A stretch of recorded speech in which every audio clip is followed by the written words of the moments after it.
I lost $80 of Bitcoin in 2013, and I have no way to get them back because my hard drive crashed. Yeah, this brings up so many fascinating elements. There is no universal solution when it comes to governing the messiness of humans pursuing any given purpose in a non-ergodic world. That's 2 words, Eric. We have one rule: don't be a dick, and everything shall be captured in that. And it's, we've seen how that's gone. But I think those that make good governance choices in furtherance of a sufficient core of an animating purpose for its members, those will flourish. And before we let you go, the last question, finally, what's the future of governance in one word? Hi, I'm Jamilya. And I'm Eugene. And this is the Governance Futures podcast, where we explore the past, present, and future of decentralized governance. This week, we had the pleasure of speaking with Eric Alston. Eric is a scholar in residence in the finance division at CU Boulder. His research and teachings draw from institutional analysis, law and economics, and constitutional design. He pursues research questions ranging from institutional and organizational theory to digital governance across a wide range of network-coordinated contexts. Eric has worked with many governments, DAOs, and all kinds of other organizations on constitutions and governance. Eric's governance work is hard to miss. Chances are you've encountered it firsthand or indirectly. Today, we invited Eric to talk about the limitations of democratic decision-making, why conflict in governance isn't inherently negative, and answering some of the questions such as why it is a bad idea to subject everything to a popular vote. Before we get into the interview, a reminder that if you like what you hear, please subscribe wherever you're listening, leave us a review, share with others, or reach out if you want to chat with us. And now, here's the chat with Eric. Hello, Eric. Thank you. It's a pleasure to have you here. We've been really looking forward to this conversation because there's just so much richness in your work, from how you think about constitutions to the way you frame governance as inherently shaped by conflict, not just consensus. So to set the stage, I propose to look into 2 key themes. First, how do we define governance? And the second topic I'd like to touch upon is the limitations of democratic decision-making. So let's start with the first one. You've described governance as rule-based ordering of people and natural resources. How does this definition shift when we talk about digitally networked contexts like blockchains? So in sum, most of what's being coordinated on blockchain networks through rule choice by their participants, as well as potentially, polycentric rule systems that they're subject to, such as regulation or, sort of private investment contracts, is the big difference that I see is the natural resources being coordinated are actually relatively limited, because most of the network native units of account and abstract commitments built upon those network native units of account are not direct claims over natural resources themselves. But my definition still holds, which is many, many important instruments in our societies are themselves simply an institutional commitment for something to happen in the future. And so my retirement accounts, I can't eat them. I can't drink them. I can't directly use them to satisfy my sort of true human physical needs. But my hope is, and boy, am I betting on this hope, is that those same accounts enable me to do valuable things in the future, to pay for my medical bills, to take care of my family, etc. And so similarly, most of the kind of units, the base units on blockchain networks are not themselves claims over resources. An interesting element of the proof of work consensus algorithm that supports Bitcoin and other sort of famous cryptocurrency networks is that it is tethered to actual expenditure of real resources associated with electricity, powering the GPU units that are crunching away at the cryptographic hash puzzle. But Interestingly, a Bitcoin itself is not a guarantee to that power. It's a guarantee that that power has been consumed to, successfully resolve the cryptographic hash puzzle before any other validator. And so still, even Bitcoins are a claim as against the network to be able to transfer those Bitcoins to another party at some future date. Why would you want to do that? Probably because you want to cash out and spend those Bitcoins on the natural resources that a lot of these rule-based commitments can actually command in practice. And so one big distinction is these aren't direct sort of claims over natural resources. And the second distinction is that these network processes are highly complete compared to many real-world forms of governance. And that's a very much a double-edged sword, which is to say, I lost $80 of Bitcoin in 2013, and I have no way to get them back because my hard drive crashed. And so that which is settled on the network is settled with finality, can't be reverted. And if you, the individual key holder, lose your keys, those are probably gone forever. And so there's certain forms of finality, completeness, and transparency that are other novel features of governance on these networks. I like your parallels to real-world form of governance, and I've heard you previously reference some of the examples or questions, rather, that you like to ask your students. For example, do you want to subject to a popular vote nuclear safety regulations when you were talking about inherent limitations of democratic decision-making, especially in the organizational context? So here's my second question on the limitations of democratic decision-making.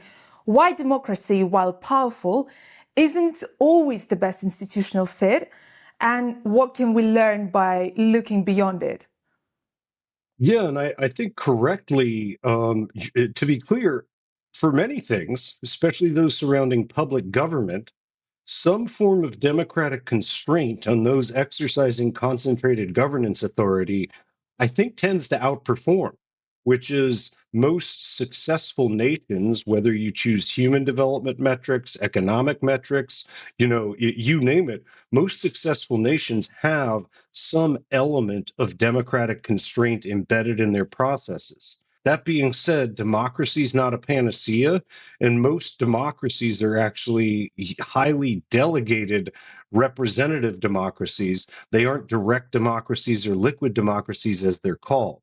And so I kind of list three canonical reasons that democracy, like all institutional tools, is a choice that carries benefits and costs. And depending on the context, those costs might exceed those benefits. What are those costs or limitations, as you correctly put it? I list three is sort of in sum. One is simply attention costs, which is that obtaining everyone's input on every question that they are subject to. The way I put this to my students is imagine if you got a push notification on your phone for every policy decision made at a municipal, state, and federal level in the United States. That would be like a constant churn of notifications. And what is the right amount of time from when somebody has received a notification for them to truly deliberate in a democratic sense about a particular policy proposal? So the first one is the attention costs associated with doing that would be huge. Second is simply the fact that most policy decisions don't directly implicate my interests. Some do, but many don't. And so, therefore, why am I especially well situated to vote on, say, water management in a place I've never been to? And I don't use the water. I don't know what the predominant agricultural, industrial, and, demographic uses of water are in that particular environment. And so, one, I don't care that much. I don't live there and I'm not using water there. Two, like, wow, are hydrological questions pretty complex in practice? So similar to the point you made about nuclear safety, there's a specialization component, which is some people have deeply specialized knowledge with respect to questions being made for a particular community. And I think this is actually quite acute in blockchain networks, which is to say, I can't audit a smart contract.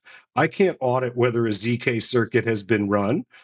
Granted, we might come to it later about why there's still desirable elements of this as a form of coordination and therefore governance that make it so that I can rely on others. But it is that reliance on specialized authority that's an additional limitation on the benefits of direct democracy in all cases over all things. And finally, the sort of third bucket is even if we posit that we're all equal, creating concentrated incentives for one subset of a group to make decisions on behalf of a much larger group is also kind of an emergent characteristic in many, many governance systems, private and public alike. Kind of the storied example of this is that of corporate managers or activist shareholders in very similar public traded corporate contexts, which is to say, the activist shareholders or the managers, they tend to have a concentrated block of ownership rights over the activities of that particular enterprise. What that means is if the enterprise makes $100, they can anticipate a gain of 20. Me, the atomistic shareholder, I can expect a gain of 50 cents. But the activist shareholders and the corporate managers, if they're paying attention because they make so much from the fact that the company's doing better in a future period, I benefit as well. I can have a passive, well diversified retirement portfolio that doesn't require me to engage. And so, attention costs, specialization, and concentrated incentives are to me reasons that you might want more centralization of authority than a strictly democratic system, broadly construed. And again, this narrative isn't anti-democracy. It's simply saying that no institutional tool is well suited to making all decisions for all groups at all times. Considering the trade-offs associated with each, to me, is essential for governance design, broadly construed. I think this sets us up really well to zoom in into something that you've written and spoken extensively about, Eric, which is the idea of what constitutes a constitution within the organization. I'll let Eugene pick this up and take us a bit deeper. Yeah, thank you so much. And I guess to start this part of the discussion, it would be great to first define what you mean by the term animating purpose. Yeah, and that's an interesting analytical artifice. What do I mean by that? Well, absent a sufficient core of shared values, meaning, and if we're talking about intertemporal, which we must be if we're erecting a governance edifice to make decisions in the future as a function of why we came together today, that why we came together today, that set of shared values, that set of shared vision for a particular organization, for a particular set of natural resources, is what I call animating purpose. This concept is rightly criticized by people saying, what do you mean? Everyone's here for exactly the same reason. Everyone agrees fully on all things. I think we're going to come to some of my work on conflict in a bit. And so, no, I'm not saying that. I'm fundamentally not saying that. But there is a sufficient kind of, if you view the union of every individual's reasons for contributing to an organization, for, allocating value to a particular blockchain network, to showing up to a town hall, if you view as a union of all of those individuals, there is some sufficient core. Absent a sufficient core of we all agree we're here to try to do this cool thing, to me, you can't even constitute a resilient organization in practice. It's like, putting chemicals that cannot mix to one another with one another into the same container. And so absent a sufficient shared core, a sufficient alignment of vision among individual organization members, you can't constitute the thing, so to speak. And to me, there are numerous path-dependent constraints as a function of people who are present in an organization, as a function of what kind of resources it commands, that greatly determine even a changing organization. Because the two criticisms to the reification of an animating purpose for an organization is people have different reasons for being present in an organization. The second criticism is simply that an organization's purpose can change over time. Yeah. But a sports team is not going to become a top tier university in physics. That's the specialized individuals that have trained their entire lives, the coaches that obsess over their particular sport, probably because in many instances they were a professional player in decades past. All of these things determine, in a path dependent sense, both the capabilities, interests, values, preferences of those present within a particular organization. But some sports teams, rise in the rankings and become a top tier football club. Others fall. And so none of this is to argue that there isn't an important element of dynamism.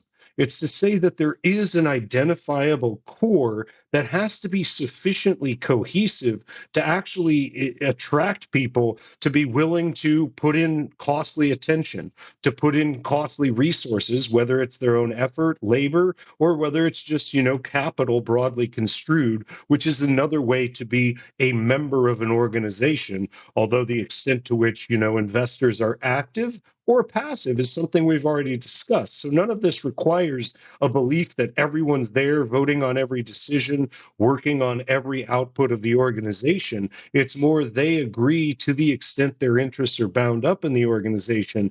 They tend to have to agree with the output of that organization to a sufficient extent. That's kind of, to me, the animating purpose of an organization. And yes, this does apply more cleanly to private voluntary organizations. That which is a public sector organization this is, the debates over, is there a social contract? I was born into this nation and I'm subject to its authority, and I never chose to be here. Nonetheless, the ability to emigrate, the sort of canonical voice, exit, and loyalty of Albert Hirschman, are a means by which people still influence the public governance processes to which they're subject. And if they disagree at a sufficiently fundamental level about what that organization is doing, the possibility for emigration, voting with your feet, as it's called, still exists, although that can be quite costly in practice. Yeah, and I thought, especially what you mentioned around kind of the presence and purpose of the animating purpose within an organization, and thinking about a specific dinner that we had a chance to host from wearing the MetaGov hat back in East Denver this year, where we had just about 20 delegates from different ecosystems at a dinner, and I directly asked them, just wondering, if we're talking about ecosystem X. How often do y'all talk about where you want that org to head, or what you want it to be like in the end, or what brings you to the table to be part of the decision making? And the resounding answer was, yeah, we don't do any of that. And so I guess, we can dwell on the issues that presents within specific DAOs, but maybe to abstract at one level, how do you assess when a community or a protocol has actually articulated their purpose well enough to be that kind of binding and clarifying element without overly imposing unnecessary structure? It's a great question. And I mean, the ugly version of this is like the corporate vision exercise, but across every employee at a corporate, entity. And some of those folks are probably there for, and I don't mean this in a pejorative sense, but they're for mercenary reasons, which is they Hmm. value the wage they're obtaining, and they're willing to exchange the services for the wage that they're obtaining as remuneration for those same services. And so there are many people who are present within a particular organization, contributing to its joint productive output, that may or may not be, deeply motivated by the animating purpose of the organization. And my true answer to your question is a bit of a fudge, which is, you know it when you don't see it, which is it works when everyone's like, this is a great thing we're doing, this is important, this network is worth contributing to, we're excited to be here. That's a direct indication of that there is some shared core that's successfully animating, if you will, the collective action in furtherance of that same purpose of the organization. And so to me, it's more in cases where an organization is not working, or in cases of radical uncertainty, that a lack of sufficiently sort of shared core of animating purpose among the many individual members can be most obvious or most detrimental to the success of the organization. Because it's when the existing commitments, when the existing practices of an organization are insufficient to provide guidance in a case of something truly unforeseen, whether it be a massive change in the regulatory environment, whether it be an explosive growth in, a number of users on a network, and these can be good things, but the need to kind of reaccommodate suddenly changed circumstances by an organization, what guides you in those moments? It's typically this deeper understanding of this is what we stand for, this is what we're about, this is what we're trying to do, this is our animating purpose, as I like to call it. And again, it's never going to be identical across every member, but absent a sufficient kind of union of those visions that does result in a kind of a shared core of purpose. To me, it's those times of uncertainty that actually can reveal the inherent fragility of a particular organization. Yeah, and I can't help but laugh at the idea that it feels as though DAOs, especially, have just been living in this state of uncertainty, where we keep seeing the exposition of how little animating purpose there can frequently be, and the issues that it presents. And I guess trying to segue over to more of thinking about some of the constitutional design elements that you've talked about. When you do kind of bring up the element that an organization's constitutive purpose and animating purpose end up shaping its governance structures, how do you see that purpose directly influencing the design of governance mechanisms? And if you want to take DAOs broadly, it doesn't necessarily need to be a specific one, though feel free to if you're comfortable doing so. But, what happens and how do you see it when there is that misalignment between purpose and the structures for governance? Yeah, and I mean, I think DAOs are a great example, even though novel organizational forms are themselves kind of an iterative evolutionary discovery process for the humans that the new organizational form is intended to coordinate more effectively in pursuit of a particular purpose. And to argue by analogy, I often have been in the strange position of being the optimist in the room when it comes to DAOs, especially relative to some people who have really been in the trenches and their like participation rates are dismal. Those who show up are more self-interested than altruistically interested. You name the criticism that has been made of DAOs, and ask any corporate lawyer or scholar of corporate governance whether now, well over 100 years after we had generalized, liberalized access to the corporate form, whether or not we've figured it all out. And many scholar or practitioner of corporate governance would be like, of course we haven't. We're constantly ironing out the margins of our, organizational forms that we assemble in furtherance of a particular purpose. But these things are like a pretty profound artificial institutional vehicle, which is to say, the University of Colorado, where I teach, is just a bunch of people bound by very different contracts to a particular arbitrary geospatial location.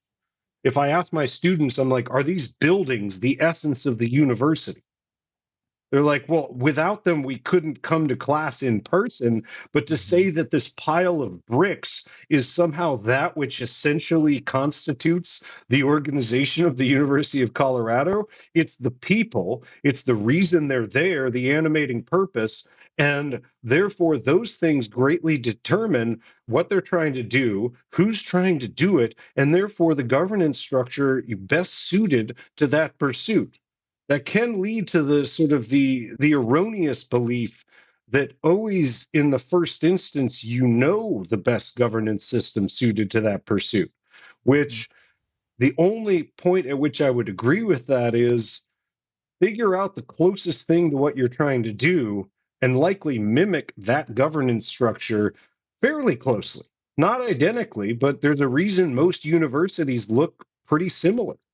And you need some level of centralized decision making, even though it's relatively decentralized, precisely because the faculty members at a given university are the experts in their respective domains. And so the president of any university could not possibly be conversant in every single topic that the university specializes in. And even if they're the rare instance of, sort of a polymath that is very conversant in every topic, simply attention costs would dictate that the faculty member actively publishing in the super specialized area probably still exceeds that polymath's capacity to understand every last question at the university level. And so for me, choosing a particular organizational form is necessarily, it requires first a consideration of what are we trying to do here? The animating purpose we've already discussed, and who is attracted by that same purpose and who is necessary in order to achieve that purpose. That might tell you whether, think of it command on a military battlefield or coaches in the middle of a very tight match versus the structure I was just describing in terms of universities, where the deans do not walk into professors' offices and say, you will start researching this tomorrow, and in 2 weeks, you will have a finished product in furtherance of this topic that I'm excited about. So, in some contexts, as a function of what they're trying to do, a high level of centralization is actually necessary. In other contexts, it would actually be destructive to the intended purposes of the organization, which is to say that kind of the choice in how you pursue a particular purpose is inextricable from your success in pursuit of that purpose. And it also means there is no universal solution when it comes to governing the messiness of humans pursuing any given purpose in a non-ergodic world. And so, if specifically looking at the relationship between animating purpose and a constitution, how do you kind of think about that relationship? What are what are their relational components to each other? Is the constitution meant to kind of codify the animating purpose, or is that not the right way to frame it? Constitutions often do that, but they tend to do that in a kind of preamble way, which is to say, the very reason that you're referring to your purpose in times of uncertainty, why are we here? What are we trying to do? Is a direct testament that you can't perfectly codify the human values, vision, dreams that animate a particular organization.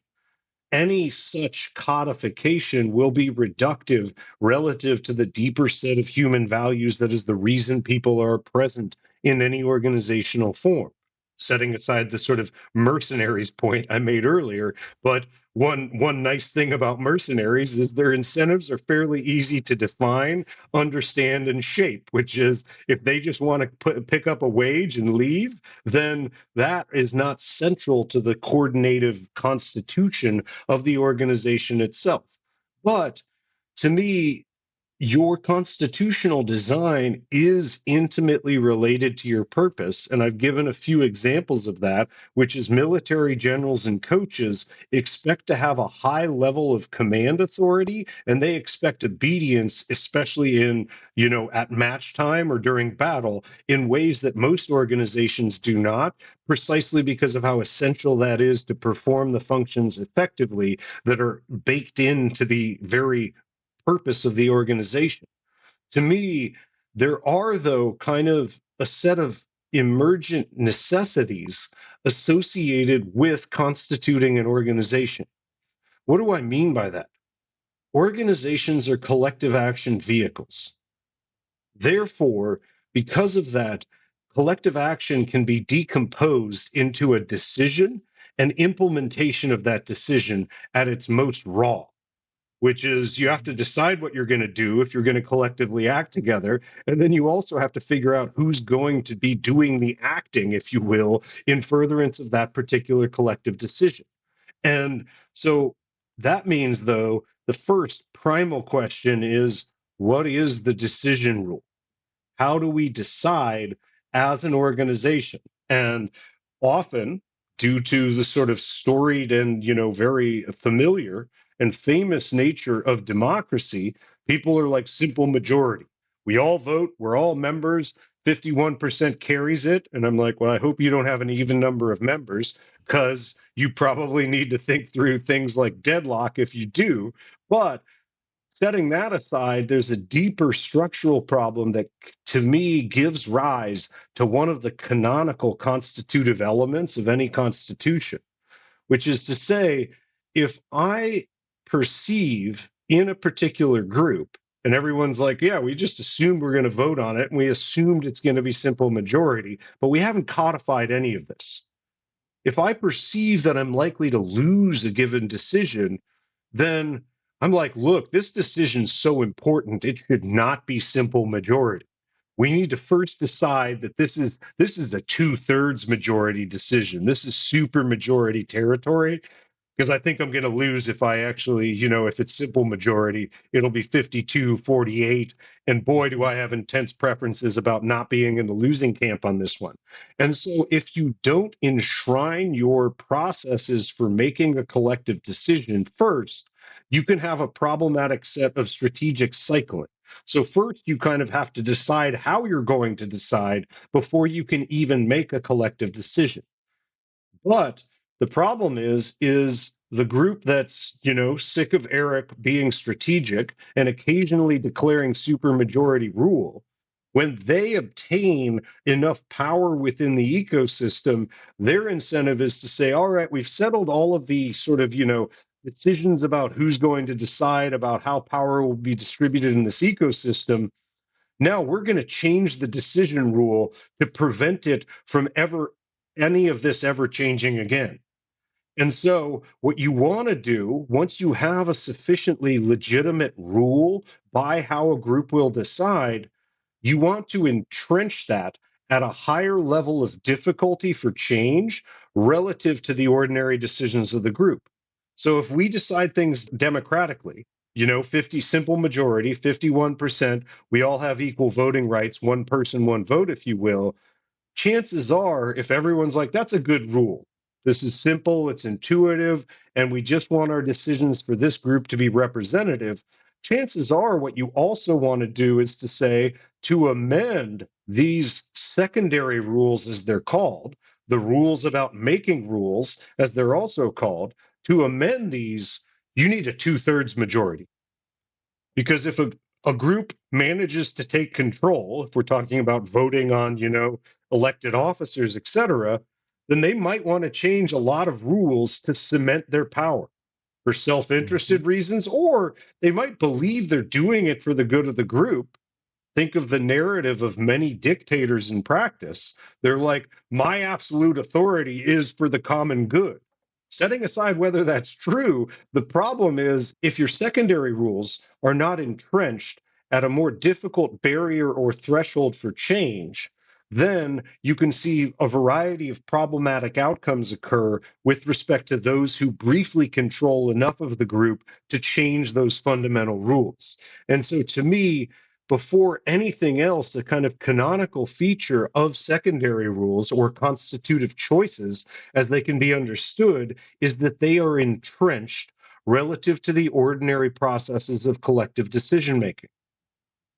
But we've already talked about attention costs. And so I've spun up a narrative where I'm saying you've got a collective decision and then you've got implementation of that decision.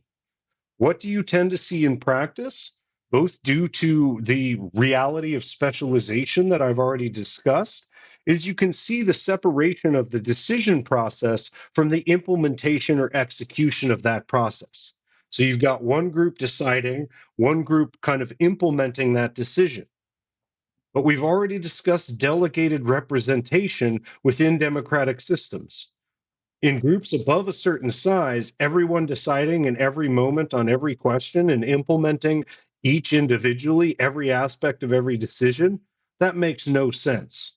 So you tend to see delegated authority where some members of the group exercise concentrated authority on behalf of other members of the group. This leads to several problems, especially associated with agency costs, which is to say, do those elected or selected or chosen to exercise concentrated governance authority, do they always do so in ways in furtherance of a particular group's purpose, or do they sometimes pursue their own objectives? And this isn't always bad faith. People disagree for good reasons, a point we may come to later in this discussion.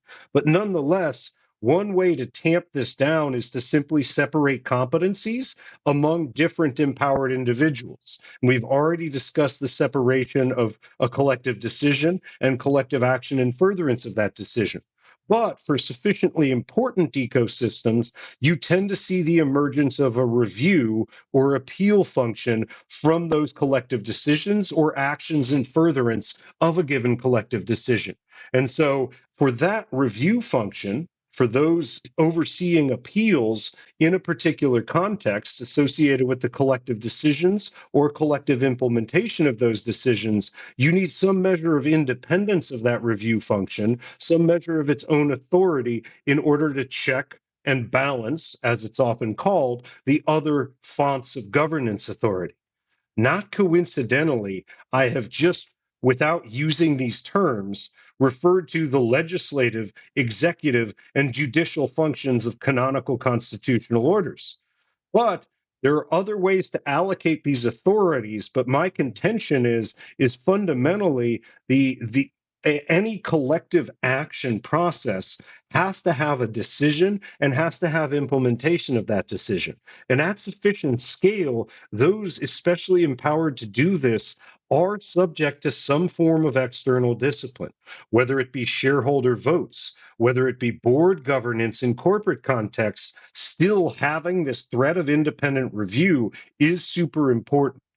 Two final points on kind of canonical constitutive choices, which absolutely should be tailored to a particular context, what folks are trying to achieve in that context, etc. But two final points are major constraints that have emerged on these concentrated fonts of governance authority are the input of broader members of the group.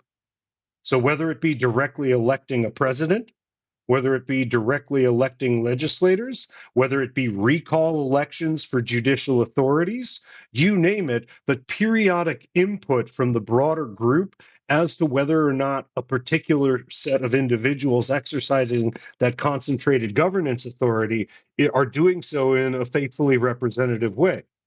Finally, there's things that we like to call rights, which is generally no group, with extremely limited circumstances that are still controversial, generally no group can actually collectively decide to kill other group members. This is why many people are like the death penalty is a violation of human rights. Setting aside your perspective on that, the number of people subject to that ultimate form of collective decision authority, which is our processes have decided to kill you, person, because of what you've done, that's extremely rare in practice. Generally, there are things that the collective decisions and actions of a group cannot reach or can only reach in exceptional circumstances. Only for public purposes and with due process can the government take away my property without my consent, and only if they fairly compensate me at market value. And so these are guardrails around what a collective decision can reach and what collective implementation of that decision can entail for those subject to it. This is canonically the Bill of Rights, which is notwithstanding the powerful authority vested in this collective decision-making apparatus, nonetheless, those collective decisions can't just arbitrarily take away my life. In many societies, there's simply no capacity for that because they ban the death penalty outright. And so, to me, those are the sort of fundamental limitations that emerge precisely because of the agency costs associated with concentrating governance authority, even in a delegated representative context. Yeah, and I think in an environment where we were not time bound and had our own attention resource constraints, I'd love to keep kind of double clicking in this trade-off space where any new organization kind of has these tensions of, do you move quickly or rigorously? And you can't usually do both. And so, that definitely presents its trade-offs around thinking about constitutions. And I remember especially in the early days of DAOs, so many groups said, no, we want to break away from bureaucracy and yada yada. And, we have one rule. Don't be a dick, and everything shall be captured in that. And it's, we've seen how that's gone. But unfortunately, in the interest of time, I do want to pivot to some other area that I think is underexplored in early stage organizations, which is around, touching on your paper of governance as conflict, but this element that, understanding differences and tensions can actually have very productive outcomes. And we shouldn't all think that we need to all be singing Kumbaya and holding hands all the time, or on the other hand, being just rude and mean to each other and somehow calling that openness. So, we did want to get your perspective on how you think about or what you would suggest maybe to those building an organization and a larger ecosystem about what is needed to embed resilience and adaptability in the face of both internal and external conflict. Absolutely. And I actually wrote the piece you're referencing, Governance as Conflict, after just observing and sometimes consulting with a lot of early stage DAOs. And there was this, you know, fascinatingly persistent refrain coming from people who are like, We all agreed we're going to do something amazing. We came together with our shared vision, which was like, do you want to do this cool thing? We've got this new technology. We can coordinate in this new, transparent, networked Mm-hmm. context in such a cool way. And other people are like, yes, let's do that awesome thing. We're here to do the thing.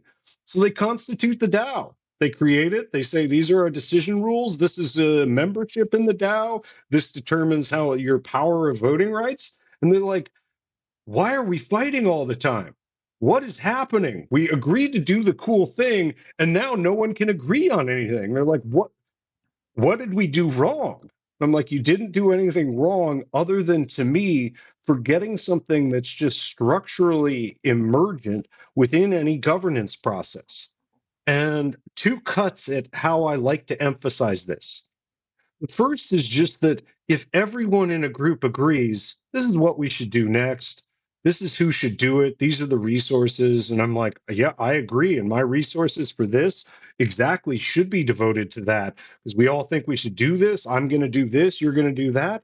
If it's pure 100% agreement among every group member about what should be done, what resources should be devoted to obtaining that outcome, that'll emerge endogenously. But the more that there's actually a 50-50 disagreement or a plurality of disagreement on a more complex issue, the less it will just emerge endogenously. And to me, this flows from two kind of axiomatic principles that are very hard from my perspective to contest. One is heterogeneity of group members, or diversity as it's often put. We're beautifully different. And that's something we shouldn't, strain against, and we should just embrace as an axiomatic reality, to be clear, and uncertainty, which is we will have to adapt our processes in real time. In one sense, this is a way to understand the very need for governance is predicated by the fact that we can't foresee every downstream decision that we'll need to make in practice. Precisely because of that, then, if you posit heterogeneity and a need to change our system in the future, it means some people will win and some people will lose according to the change. Not like, oh, I totally won everything, I now control the entirety of the system. It's more, if we expand our, the set of processes our network is coordinating will really accommodate this new class of users. And some people are like, yeah, we want more users for this network. Other people are like, do we really want to support, the type of people that are attracted by meme coin issuance? And so one group is like, we do need to grow the system. And I believe their interests, values, beliefs, and preferences are, hey, we should accommodate this new class of users. Maybe we should embed a meme coin launch on our network because boy is Solana doing effectively in this particular bull market by accommodating that class of users. Other people are like, do we really want, yes, better transactional throughput, more demand for our block space is something all else equal that we want, but maybe that's not a demand for block space that we want to inculcate. And so any change to the system will implicate people's interests, values, beliefs, preferences differently. And so this is a direct input to conflict. And the analogy I use to argue about this is it's King Solomon. The parable of King Solomon, which I think has been radically misinterpreted over time, which is to say, that's often presented as mechanism design is important. I agree, mechanism design is important to be clear, but it's like wise king figures out a decision rule that reveals the true mother. The information was hidden, and the right decision rule can reveal the hidden information and determine the true mother. Two problems with that. The lying mother, the one that was not actually the mother, does she want half a baby? I don't think so. And so from a rank self-interested perspective, it's like why she would be like, oh, I'm fine with us just cutting this thing in half, this human infant. Second, and to me, much more fundamentally, is the fact that if it is a wise king and they are using a mechanism design in practice to actually reveal hidden information, their threat needs to be credible in order for the parties to be, hew to the incentive effects of that threat. There is no wise, noble king that I want to be a subject of that would credibly threaten to cut an innocent infant in half. Period, full stop. I'm like, that parable always perplexed me until I began thinking about conflict more often, which is to say, one response I get to that piece is, are you saying there's never an obvious decision for an organization that everyone agrees or the vast majority of people agree about? I'm like, no, cherish those. Those are wonderful. When the path forward is obvious and everyone agrees, and even if it isn't endogenously emergent, I'm like, go to bed easy knowing that you had a great day where you didn't have to fight one another about how to proceed.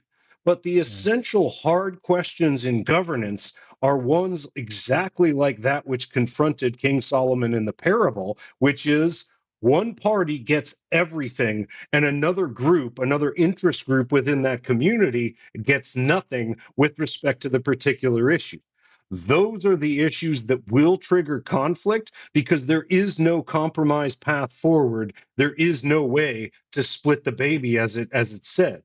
And so for me, there are going to be essential conflicts that emerge with positive probability, and those will become what the governance system is essentially and rightly obsessed with. We have to resolve this deadlocked issue that presents a trade-off among deep values or massive economic interests within the community, and there is no middle ground that will sufficiently satisfy all parties.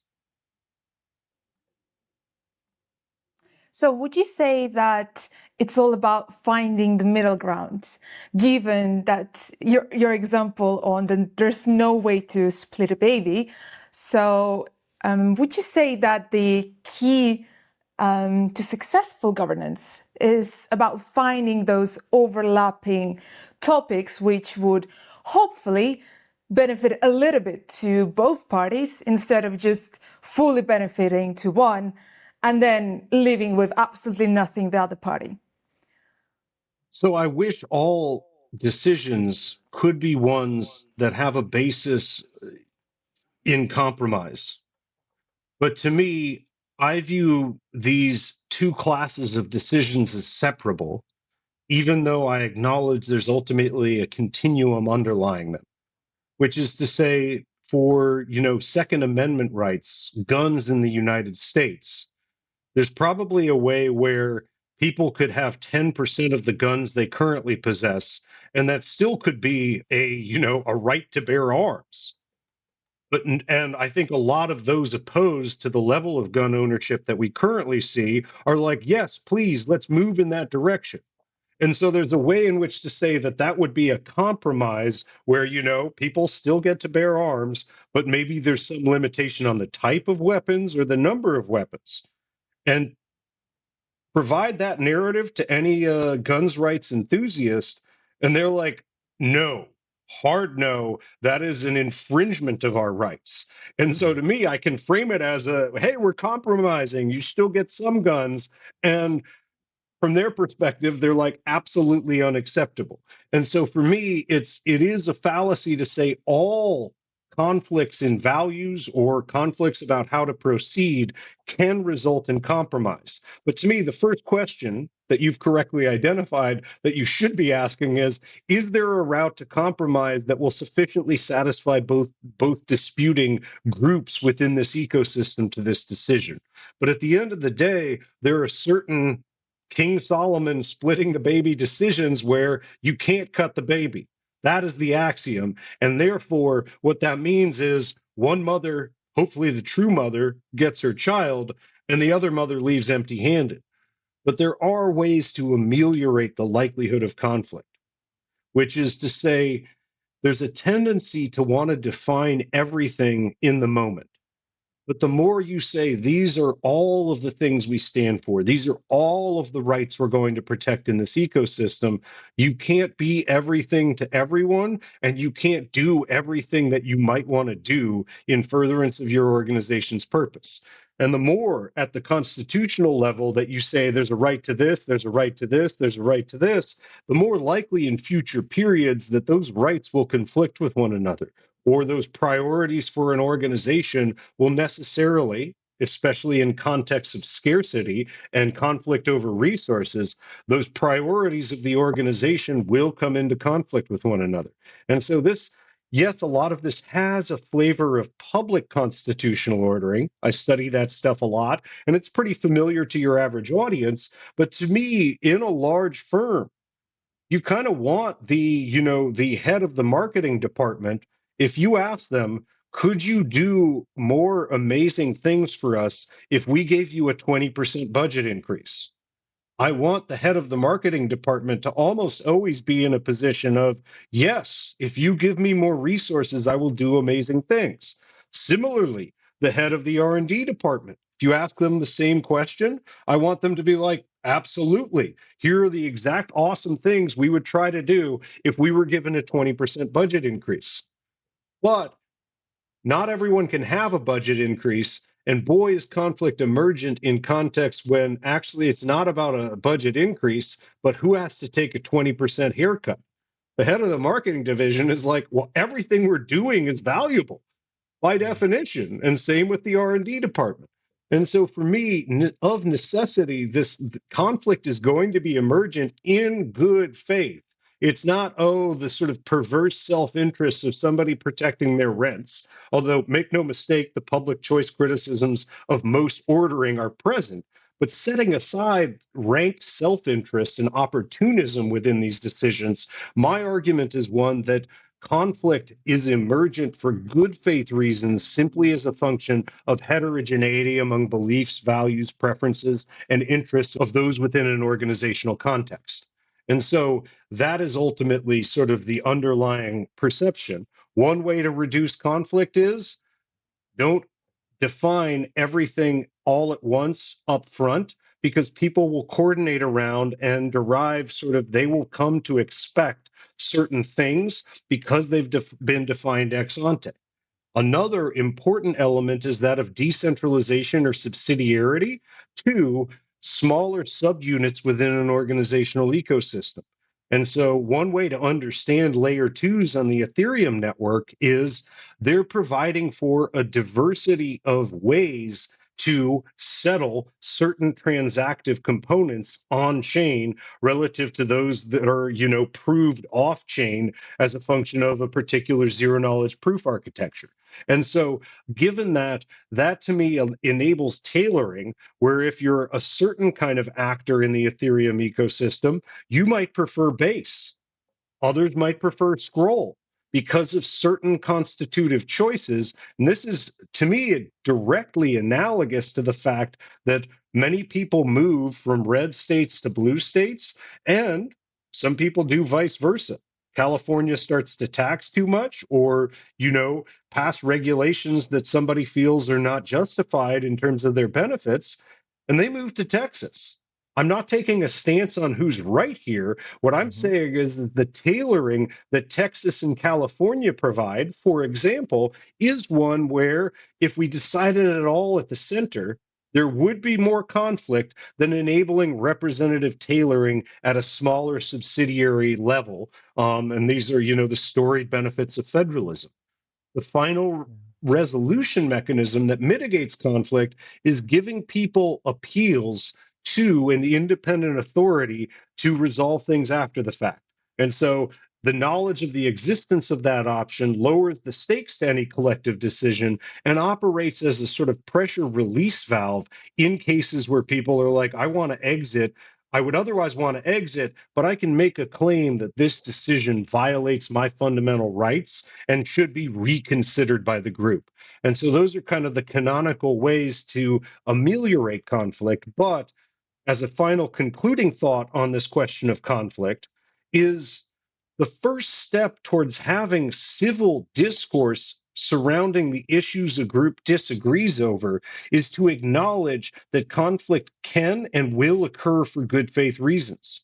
Only with that recognition can you begin to create a normative foundation for people being willing to say, notwithstanding our differences, we are here to do this cool thing, the animating purpose of the organization, and you are probably disagreeing with me in good faith, not because you have some subversive hidden reason for doing so, but good people can, for good faith reasons, disagree with one another with positive probability. So recognizing the emergent nature of conflict is a direct input to creating a normative basis for civil disagreement as it's understood.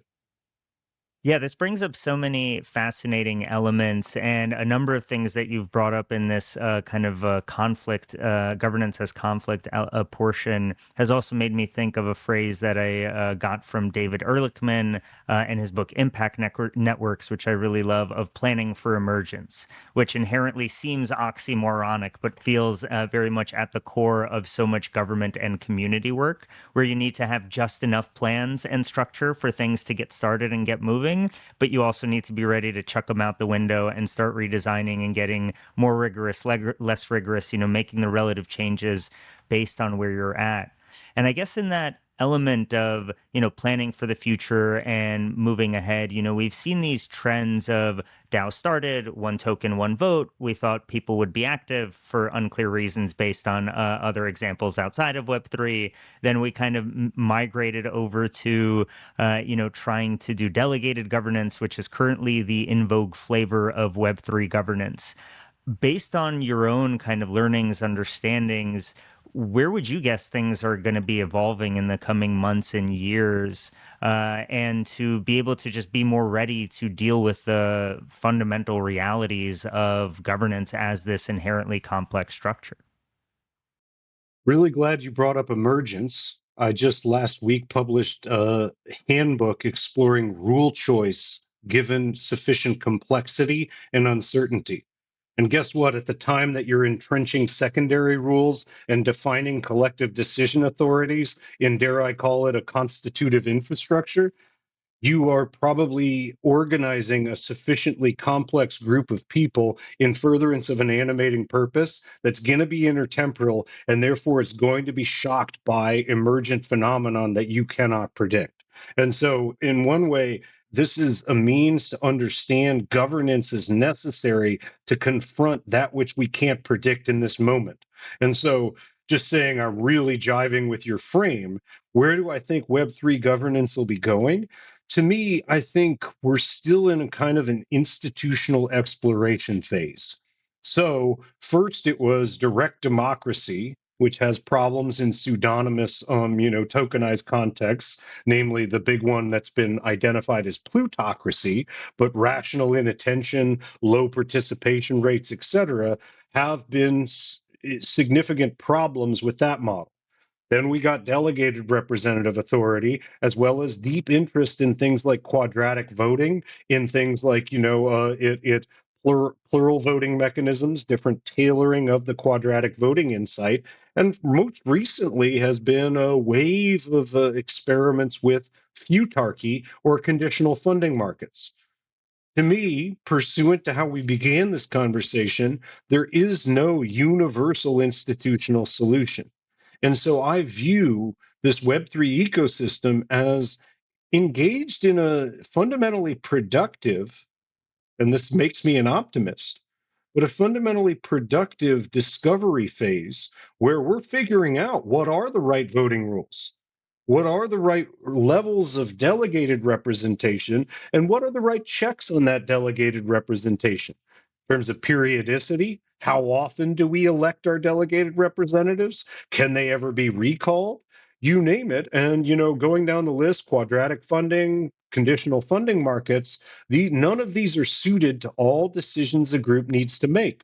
So going all the way back to animating purpose, it's a function of figuring out which of these has properties that we think are desirable given our foresight about this animating purpose at the moment of constituting the DAO. But going forward, the question is which ones will succeed, and the knowledge that institutions matter. Last year's Nobel Prize in Economics was another kind of click on that point, which is choice in institutions is not separable from the success in the joint productive outcomes that a particular organization or entire society is pursuing.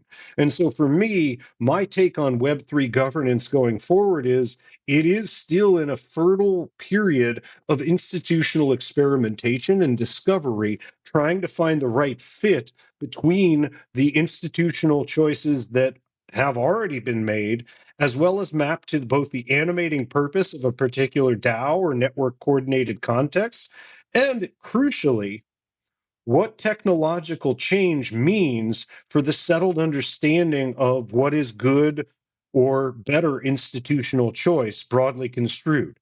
And so I am also a technological optimist, which is that which we can fully automate to a sufficient degree of reliability, over which there's sufficient agreement within a particular ecosystem, we should. But I'm also in the sort of devil's advocate camp where I'm like, we can't automate everything with respect to unforeseen downstream contingencies, and the way that those unforeseen downstream contingencies implicate different group members' preferences, values, beliefs, and interests differently. And so it's kind of this messy discovery period. And yes, some DAOs will flame out spectacularly, but I think those that make good governance choices in furtherance of a sufficient core of an animating purpose for its members, those will flourish in ways that we can't fully predict right now. For sure. Yeah, we're really excited to see where things evolve across the space, and we'll be excited to continue conversations with you on it as well, because we always love hearing and learning from you. But unfortunately, as our time is slowly, or not so slowly, dwindling at this point, I want to pass it back to Jamilya for our more engaging and rapid fire last segment. Thank you, Eugene. Okay, Eric, we're bringing you into the hot seat now, the quickfire quiz. This is the part of the episode where we hit you with some fast, sometimes slightly provocative questions, and we ask you to answer with just one word. Ready? Let's do it. Great. So, what defines a healthy contributor culture? One word. Tolerance. Strongest advantage of decentralization? Representation. Strongest advantage of centralization? Efficiency. Your favorite governance buzzword? Uncertainty. Delegated governance is? Emergent. The collective action process is mainly defined by... Secondary rules. That's 2 words, Eric. That's we not can fair. count the hyphen. A constitution. A constitution, then. Great, we'll take that. And before we let you go, the last question, finally. What's the future of governance in 1 word? Brilliant. Great. Thank you so much for joining us today. This has been fascinating and thought-provoking discussion. We've covered a lot of ground, and from really what defines governance to trade-offs between centralization, decentralization, to how constitutions shape both conflict and resilience. And once again, thank you so much for joining us today. Thank you. This has been loads of fun. And we very much appreciate you ending us on such a wonderfully optimistic note. So thank you, Eric. Thanks for tuning in. The Governance Futures podcast is sponsored by the Scroll Foundation and produced by the governance team at the foundation, Eugene Leventhal and Jamilya Kamalova, with editing support from Hridesh Sapkota. Music used in today's episode comes from Blue Dot Sessions. Images come from Shutterstock with attestations in the notes. Feel free to subscribe, leave a review, or share with a friend. Until next time.